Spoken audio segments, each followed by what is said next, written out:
So for the remaining 5, you don't hear about this stuff and they won't publish it. It is out there if you research, but you'll need to do your research. Police involved in the operation were totally events. These people are above our police. The trial for one defendant in Edinburgh before Lord, the Centre of the Court of Justice, was not proven in February 1991. The remaining 5 of the accused who pleaded guilty, these guys pleaded guilty, right, appeared before Lord Clyde for sentencing. One of them got 4 years, so one of them got a sentence out of the whole 10 of them for 4 years, and the other 4 on the 8th of October appeared before Lord Justice Clerk and they were admonished. Now how can you admonish somebody that pleads guilty to raping and torturing a wee boy and kidnapping them? Just try and get your head around that for 5 minutes. How can these courts admonish this? Like seriously, what is going on in Scotland? How can the courts admonish 4 guys guilty to raping and torturing a wee boy and they admonished them? No, like seriously, like when we can't even walk out the streets and talk to somebody without getting a COVID fine, is all I say on the matter. Right, so Martin Fruiton, a key player in the Magic Circle affair, so this was in 1996, he was convicted of possessing child despite, and obviously this is just a wee thing, despite foreign travel orders, again to highlight Scotland, introduced in 2007 to stop paedophiles visiting countries plagued by child sex tourism such as Thailand and India. That guy Fruiton, Martin Fruiton, who's a convicted sex offender and paedophile, was still allowed, so in spite of that law in 2007, he was still allowed to freely move between Scotland and Thailand and still abuse Waynes. And this highlights the failure of the Scottish courts to grant one single order banning travel of paedophiles. Now, they don't even ban paedophiles in this country for travelling to like places where you're allowed to abuse kids. Like they don't even ban them. So that's your Scottish system. It's seriously disgusting. So here's a wee idea, like some of the things they've got away with, right? Some of these QCs and judges and just here's an idea of some of the stuff that they're getting away with, right, in Scotland, right? So this is a wee bit more recent. This is in September. Again, guys, do your research, don't just take my word for it. In September 2018, a girl who was sexually abused by an ex-soldier, David Scott, has told the police he sold her to 5 Edinburgh, again in Edinburgh, right, in 2018. These guys are still operating 30 years later because they all just told you 30 years ago, so they're all still out there. The ones that are only dead have had Waynes, have had sons who are now part of these paedophile rings and shit. So, right, so this girl, sexually abused by an ex-soldier, and she went and she told the police that he sold her to 5 other paedophiles in a flat in Edinburgh. Now, just in 2018. And it was an Edinburgh paedophile ring, and it was apparently investigated in 2018. And 12th of March 2018, a 40-year-old paedophile ring, so the paedophile ring for 4 decades, a probe, so this was just in 2018 in March, exposing a probe into child abuse in the sleepy town of Telford. More than 1,000 kids have been abused in the 80s, and some are ready to share. Now, this is happening just now, guys. There was an investigation about this. I'll not really go into much of that, right? If anybody wants any information about anything, just tell me. Right, so here's some of the things they're getting away with, right? So in December, former prosecutor Fiscal Deputy Stuart McFarlane is found with 15,000 child pornography images. He escaped jail completely. One person said there's more chance of winning the lottery in Scotland than winning justice, and guys, you need to realise that that's so true. You know, so in 2000, Operation Or. So that's Operation Or. Again, you can Google where information for US law enforcement that there was a big child pornography website in Scotland being run with these paedophiles, and they gave them a list of 700 people from Scotland that were a part of this website. So here's a wee thing of just, so I've got that 2012 former prosecutor fiscal deputy Stuart McFarlane is found with 15,000 images of child pornography. This is the prosecutor fiscals in Scotland. He gets a deferred sentence and he had to sign the sex offenders register. So because he's a prosecutor fiscal, he gets a deferred sentence and he gets to sign the sex offenders register. Well, my boy broke his, no, didn't appear at court and he got worse than that. So anyway, I'm not going to get into that. So this is a background of this that I'm giving you here of the Scottish legal system.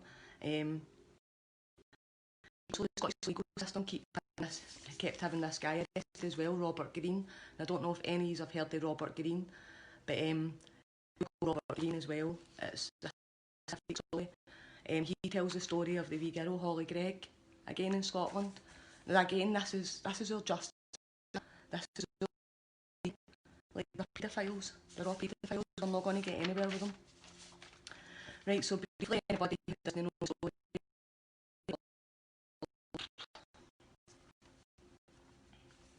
Sorry, guys.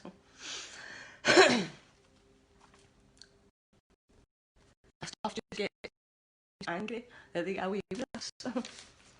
Right, so compose yourselves. Right, so briefly, story about right.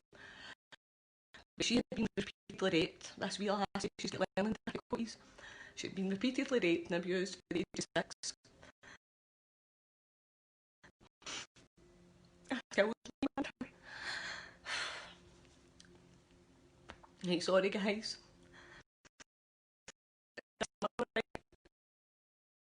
Age of 6. And she'd also caught a sexually transmitted disease at the age of 9.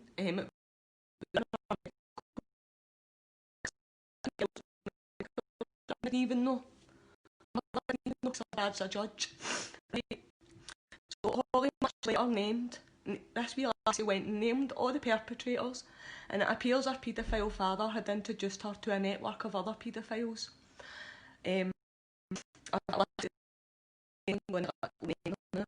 Right, so it took place for this, right?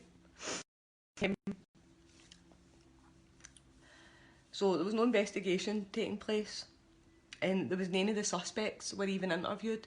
Now this wee lassie had been raped 6 with judges and lawyers and prosecutor fiscals, and she could name them all, but she'd learning difficulties. Now it's even in her medical records that she's a sexually transmitted disease at 9 years old, and she could name all these paedophiles, and there wasn't even an investigation. The suspects weren't even brought in and interviewed because they were all in the legal society. So this guy Robert Green, he couldn't believe this. He couldn't believe the sexual excess, the secrecy and the corruption that passes for a justice system in Scotland, and neither can and neither should Jews. This is our Scottish justice system, right? This is how they deal with kids of abuse. Because they're all part of a paedophile ring, which I'm trying to tell you. So Robert, who was arrested, so this guy Robert Green, he couldn't believe this. He kicked up a stink and said, because they're judges and they're lawyers and they're prosecutor fiscals, this wee lassie, I mean, her medical record states she had a sexually transmitted disease at 9. You won't even bring them in, you won't question them, you won't investigate it. Why? So he kicked up a stink, and this is what happened to him. So this is what happened to Robert Green. So the justice system then turned on Robert Green, and this guy, he was tried and he was locked up for a year for a breach of the peace because he wanted justice for this wee girl who'd been getting raped for the age of 6 off judges and part of a high-profile paedophile who get child pornography and God knows what else of the wee lassie, and they wouldn't even investigate them. Scotland would not investigate them. So what I'm trying to get my point across today is, who do we get to investigate Scotland? Because Scotland is this is Scotland. Am I cutting out? Right, so this is a law in Scotland, right? This isn't a law, like you all need to see. This is not a law in Scotland. This is lack of the law in Scotland. This is about the ability of a corrupt Scottish justice system to get away with what they want.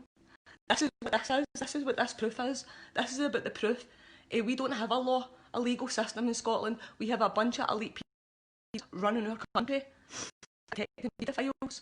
Now this has really got to stop. This is where we need anti-corruption. It's about the abuse, the privileged positions that they hold, suppressing information that would be harmful to them, and they've got the power to prosecute individuals. Real, guys, this is totally real. Right, I'll keep that for now. So here's a wee idea of these legal people, right? So Henderson, QC, a paedophile ring. A close friend of Henderson, Lord McCluskey, Robert Henderson QC was reported, right, so that's a QC, so Robert Henderson QC in Scotland, right, this was in 2014, right, so he was repeatedly sexually abusing his daughter since the age of 3. Susie Henderson, she said her ordeal took place, now again, research all this, guys, the abuse took place at the hands of her father and other permanent figures, including senior Tory MP Nicholas Fairbairn. Now he's probably all heard about Fairbairn. She also says she was passed a her at the family's house in Edinburgh again, right? She handed it to the police and it went missing.